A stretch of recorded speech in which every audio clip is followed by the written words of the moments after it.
Morning student. आज हम water के बारे में आपको बताने जा रहे हैं। Water a wonderful liquid. आप पानी के बिना जी सकते हो? नहीं जी सकते हो।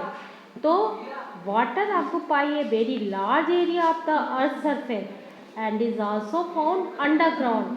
बहुत ज़्यादा 78% वाटर है और ये लार्ज सरफेस एरिया कवर कर रहा है। कुछ वाटर अंडरग्राउंड भी होता है। Some amount of water exists in the form of water vapor in the atmosphere. और किस फॉर्म में? वाटर वेपर के फॉर्म में भी है water. Most of the water on earth surface is found in seas, oceans and is saline. वो कैसा है? नमकीन होता है। Fresh water is found frozen in the ice caps at the two poles and on snow covered mountain. बेटा कहाँ पर पाया जा रहा है?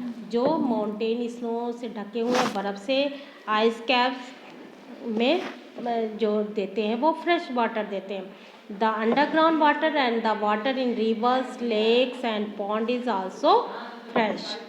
अंडरलाइन कर लो बेटा। कहाँ कहाँ जो सी वाटर है वो तो सलाइन है, तो जो फ्रेश वाटर पाया जा रहा है वो कहाँ कहाँ पर पाया जा रहा है? आपका ये सी कैप में है। और कहाँ पर है? जो स्नो है वो भी किससे कवर है? जो स्नो कवर्ड माउंटेन्स हैं उन पर भी फ्रेश वाटर पाया जा रहा है। The underground water and the water in rivers, lakes and ponds is also fresh.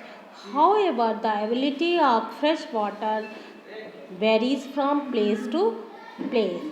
Practically, even every summer, most places have to face a shortage of water. Shortage माने कमी, पानी की कमी महसूस करते हैं। And in rural area where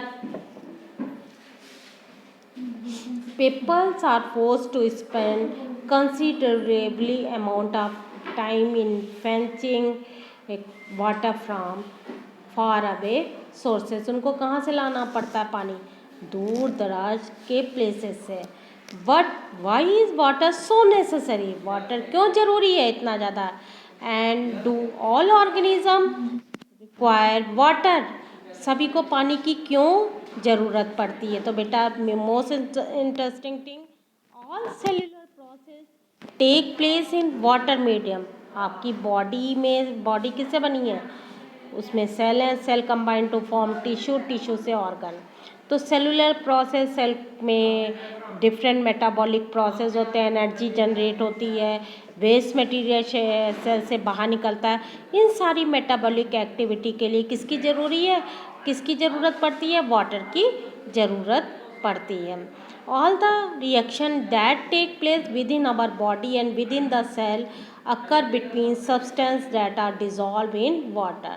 Substances are also transported from one part of the body to the other in a dissolved form. पानी में घुल के ही पहुँच रहे हैं। Hence organism need to maintain the level of water within their body in order to stay alive. इनको जीवित रहने के लिए पानी की ज़रूरत होती है। तो टेरेस्ट्रियल जो टेरेस्ट्रियल लाइफ है वो रिक्वायर करती है fresh water for this, because their body can not tolerate और get rid of high amount of dissolve salt in saline water. जो हम लोग जो ज़मीन पर, लैंड पर रहते हैं, इनको कैसा पानी चाहिए? Saline water. वो उनकी बॉडी एब्जॉर्ब ही नहीं कर सकती। इनको क्या चाहिए? बिना नमक वाले पानी की ज़रूरत होती है। Thus, water sources needed to be easily accessible for animals and plants to survive on land. बेटा क्लियर हो गई मेरी बात?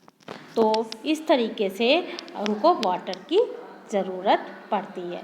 इसके बाद नेक्स्ट आपके आता है कि after compiling the result of the above two activities, think if there is any relationship between the amount of available water and the number and variety of plants and animals that can live in given area. If there is a relationship, what do you think? You find a greater variety and evidence of life in a region that receive 5 centimeter of rainfall in a year, or a region that receive 200 centimeter of rainfall in a year.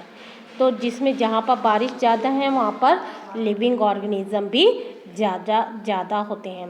तो the availability of water decided not only the number of individual of each species that are able to survive in a particular area, but if it also decided the diversity of life. उसी के according विविधता भी life की है, मतलब एक ही नहीं कई स्पीशीज उसमें क्या होंगी, सर्वाइव करेंगी जहाँ पर अवेलेबिलिटी पानी की ज़्यादा होती है।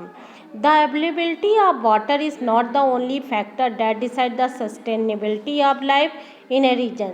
सस्टेनेबिलिटी माने टिकाऊ। Other factor like the temperature and nature of soil also matter. इसके अलावा क्या चाहिए, टेम्परेचर कैसा है, सॉयल कैसा है, सॉयल का नेचर कैसा है, एसिडिक है, बेसिक है या सॉल्टी है, बट एसिडिक है, बेसिक है या न्यूट्रल है। But water is one of the major resources which determine life on land. इसके बहुत सारे फैक्टर वाटर के अलावा बहुत सारे फैक्टर एक लाइफ को सपोर्ट करने के लिए होते हैं। अब आता है नेक्स्ट, वाटर पोल्यूशन क्या होता है। अब वाटर में क्या होता है, फैक्ट्री से जो वेस्ट होते हैं वो किस में मिल जाते हैं, वाटर में मिल जाते हैं। तो कौन कौन से वेस्ट हैं, और जो फर्टिलाइज़र पेस्टिसाइड हैं जो हम डेली यूज़ करते हैं फॉर्म्स में, वो भी किस में मिल जाते हैं, वाटर में मिल जाते हैं। So some percentage of these substance are washed into the water bodies.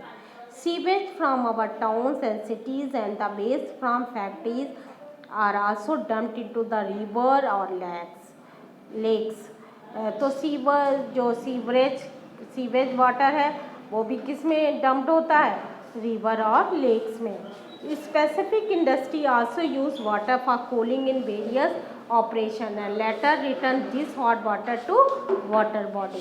बेटा ये सब वाटर पोल्यूशन के कारण है। Another manner in which the temperature of the water in river can be affected is when water is released from dam. The water inside the deep reservoir would be colder than the water at the surface, which gets heated by the sun.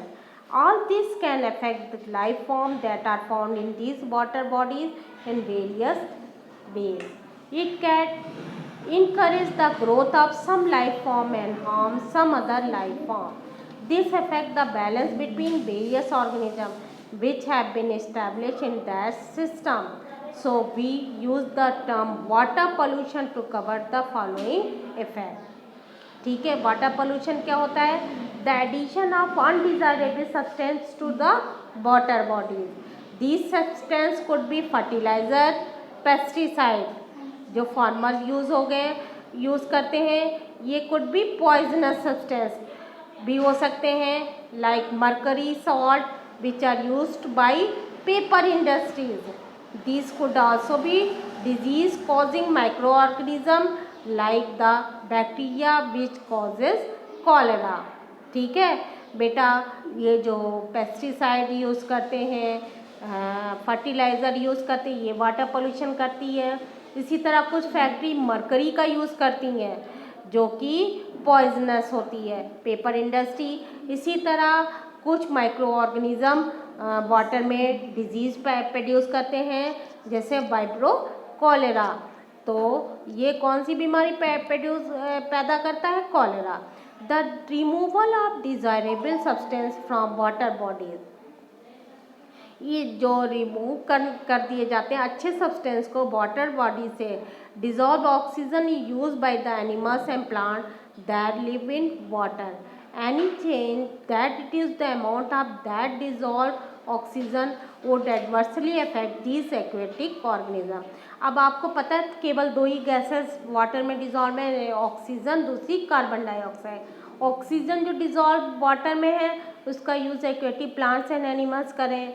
अगर इसकी percentage effect कर रही है, मतलब कम हो रही है oxygen, तो किसकी लाइफ खतरे में आ गई, एक्वेटिक प्लांट्स एंड एनिमल्स की। A change in temperature, aquatic organism are use to certain range of temperature in the water bodies when they live, and a sudden marked change in the temperature would be dangerous for them or affect their breeding. जब temperature जाए कम ज़्यादा बढ़ जाएगा या ज़्यादा कम हो जाएगा तो उनका एग लार्वा ये सब क्या हो जाएंगे, वो ख़त्म हो जाएंगे। तो इसे कहेंगे कि harmful cause of water pollution. So don't forget to subscribe my channel and also write your name in comment.